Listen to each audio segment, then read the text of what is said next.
Ni igitondo cyiza, ni igitondo kigaragara ko ari igitondo cy'umugisha. Dutangiranye n'urugo rwiza ruri ahantu mu giturage. Igiturage ubona ko kidateye imbere cyane.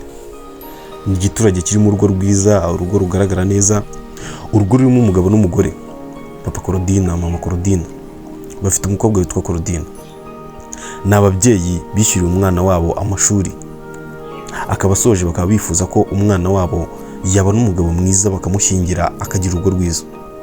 Umukobwa nawe Korodina ni umukobwa ufite imyaka 24, wize agasoza ariko anasengera ko Imana yamushoboza akabona umugabo mwiza agashyingirwa nawe akagira urugo rwiza.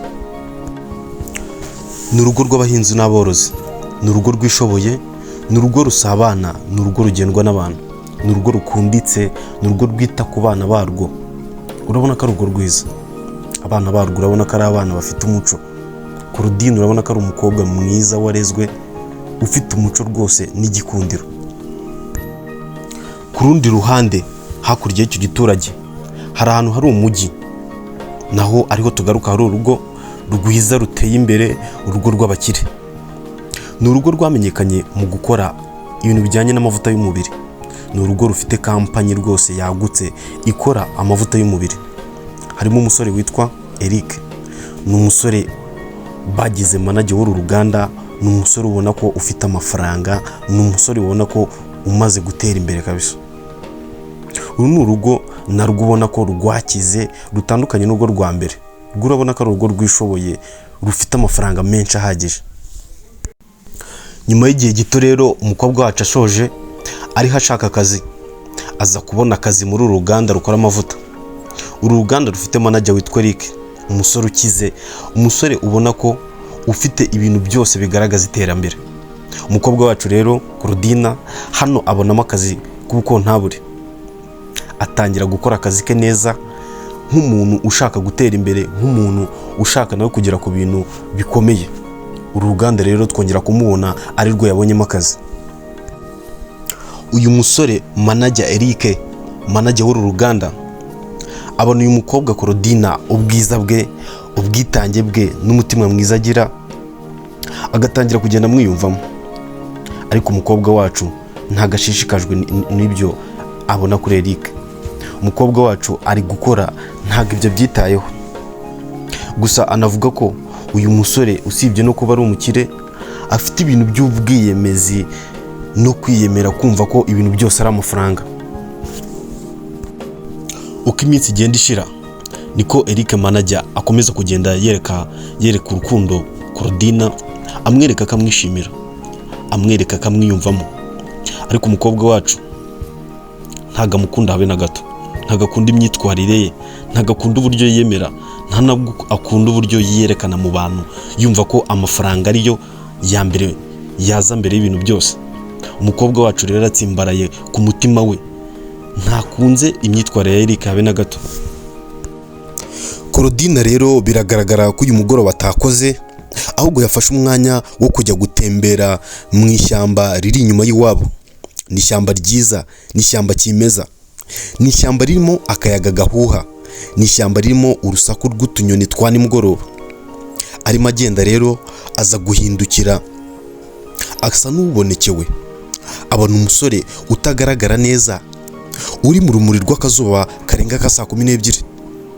Ni umusore mwiza, ni umusore muremure ufite amaso meza, ni umusore mwiza ufite uruhu rusa n'urumuri rwa zahabu. Ni umusore utangaje. Uko byumvise mbivuga rero niko babisobanura muri iyo nkuru. Ubanza uyu musore yari umusore ko kudasanzwe, ni umusore nawe yabonye akagwa mu kantu. Babisobanura muri iyi nkuru bavuga ko ari umuntu udasanzwe utarigeze ugaragaraho mbere mu isi. Bavuga ko ari umusore ubona nawe ukabona ko ari umuntu udasanzwe kabisa. Mu gutungurwa no gutangara cyane by'umukobwa wacu Korodina, biramutangaza cyane bitewe n'umuntu abonye. Asubira inyuma rero akagenda amwegera, atera intambwe azamusanga. Ukamwegera avuga ko ariko agenda arushaho kubona ko ari umuntu udasanzwe. Akimugeraho aramusuhuza, akamwegera, akamubwira amazina ye. Umusore nawe abumbura umunwa avuga ko ijwi risohokamo yumva ari ijwi ridasanzwe. Ati nitwa Stone. Stone bisobanuye ibuye. Nanjye ndi hano ndi gutembera ndi nkawe. Nari naje kwitembera bisanzwe ngo niyumvire runo rusaku rw'utu tunyoni n'aka kayaga keza ka nimugoroba. Uko utunyoni dukomeza kuririmba n'akazuba kari kurenga. Abangaba bigaragara bari kuganira bizihiwe basa n'abantu bari baziranye. Umukobwa rero aravuga ati ko bwanyiranye uzi ko nibagiye ko ndi butahe, uzi ko bigeze saa moya. Umusore nawe ati humura turagenda ngwerekeje mugezi wanyu ntugire ikibazo. Ubwo rero Stone aramuherekeza akamutwara akamugezi wabo, hanyuma agafata umwanzuro nawe agasubira inyuma ariko ubona adashaka kugenda. Uyu musore rero ni umusore uba mu rugo rubamo umumama witwa Mama Solange. Ni umumama utarigeze udafite umwana n'umwe, ni umumama bivuga ko yarabyaye umwana witwaga Solange w'umukobwa ariko nyuma akagira amahirwe make akitaba Imana. Rero ahangaha ari kubana n'uyu musore yamubwiye ko atagomba kuva mu rugo, yamubwiye ko atagomba gutemberera hafi n'ishyamba cyangwa ngo atemberere mu biturage baturanye. Yamubwiye ko inkuru ye idasobanutse neza, inkuru ye y'uburyo yabayeho.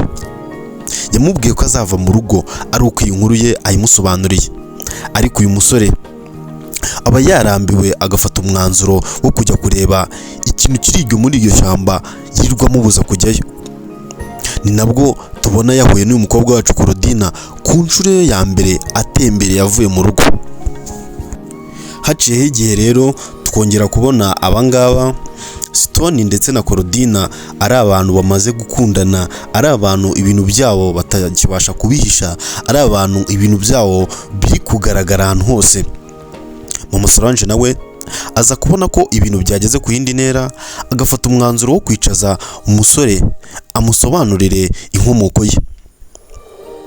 Amubwira ko byari mu gitondo cya kare agiye mu murima, nibwo yanyuze muri rya shyamba abona agatete karimo umwana muto usa naho afite nk'amezi 3.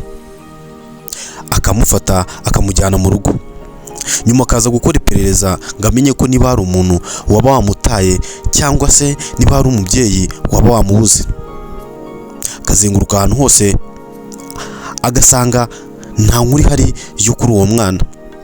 Agafata umwanzuro rero nk'umuntu wari udafite umwana mu rugo rwe wo kumurera akamwitaho, akaba yaramukujije na n'ubu nta nkuru ihari yuko hari umwana wabuze. Rero akaba yaravuyemo umusore udasanzwe, akaba ari we umusore mwiza ufite amaso meza, umusore w'igikwerere, umusore buri muntu wese abona akikanga. Niyo mpamvu rero nakuje kujya muri iryo shyamba guhera kera. Umusore rero akimara kumva inkuru ahita agwa mu kantu bikamurenga, kamubwira kuki utari warambwiye inkuru kuva kera, kuki wamishe amakuru ya nyayo, kuki watumye ngana gutya nta kintu mbwiye.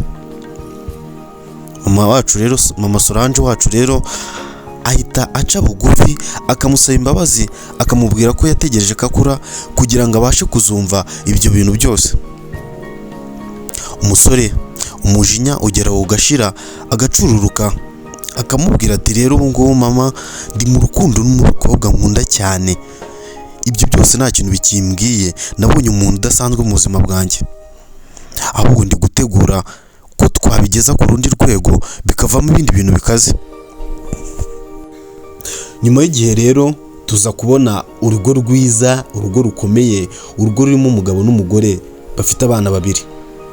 Urugo ni urwande, ni urugo rwa Stone na Claudine. Ni urugo rubayeho neza rudafite icyo rubuze. Bivuga ko ubukwe bwabo uwo bita Eric Manager wo kuri rwa ruganda rukora amavuta yabirwanije agashyiramo imbaraga zose zishoboka, ariko bikaba iby'ubusa, bikarangira basezeranye bagakora ubukwe bwiza. Bigaragara ko Claudine nyuma yaje no kubona akazi, nubwo yaje kwirukanwa kubera uwo manager, ariko nyuma yaje kubona kandi kazi keza kamuhemba neza. Birangira rwose tubonye umuryango wishimye w'aba 2. Rero ndagushimiye wowe twabanye muri iki kiganiro. hari izindi nkuru nyinshi nziza zitangaje zigiye kujya zinyura kuri iyi channel. Wowe twabanye, kora subscribe ukande kukazogera, tujye tubana mu biganiro bya buri munsi. Ndagushimiye.